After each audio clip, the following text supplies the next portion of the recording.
Good morning. Hope you're doing well. And as I always say, I pray God is blessing you.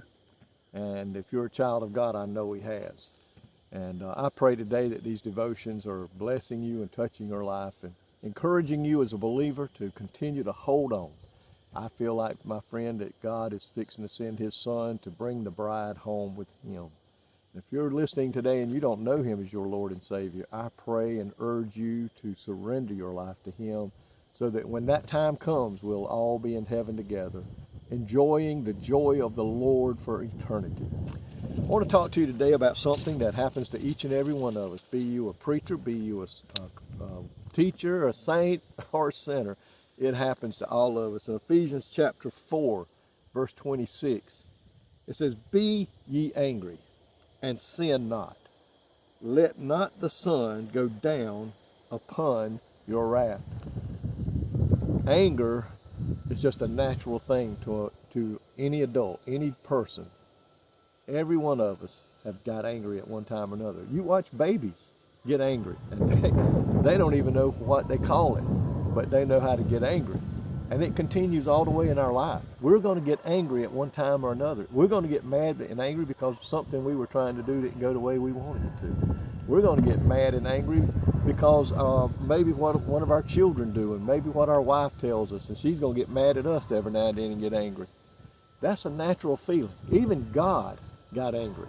If you go back and look in Deuteronomy 9 and 8 or Numbers 32 and 13, you're going to see where even God got angry about something going on down here with the nation of Israel, or maybe with an individual. He got angry, but he didn't stay angry. He got over it. He got everything taken care of.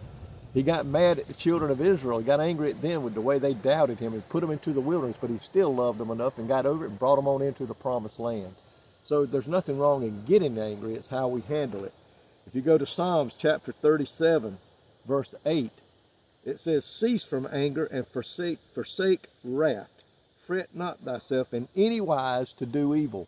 The psalmist here is saying, cease from angry.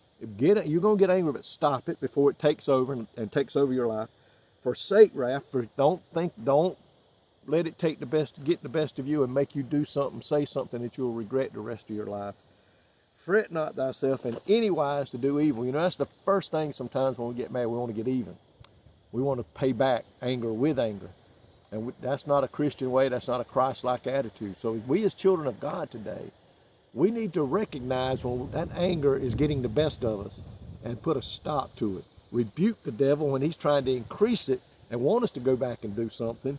We need to do that. Because you see, if we let anger take a hold of our heart and our life, it says a negative attitude hardens our heart and affects God's work in and through us. And not only that, it grieves the heart of God when we let anger take control of us, just like Cain did. He let his anger get the best of him, and he killed his brother Abel. Had he stopped for just a moment and thought about what he was fixing to do and what anger was about to make him do, he probably would have never killed Abel. But he let anger get the best of him. So friends, as Christians, we're going to get anger. It could be at a fellow Christian. It could be anything.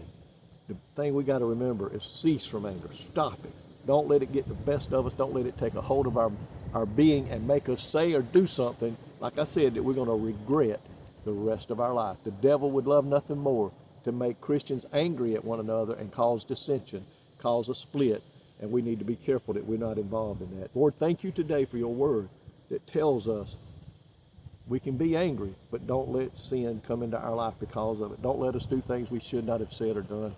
Help us, I pray, Holy Spirit, to cease from anger when it comes and show love and tender mercies instead. In Jesus' name, amen. May God richly bless you today.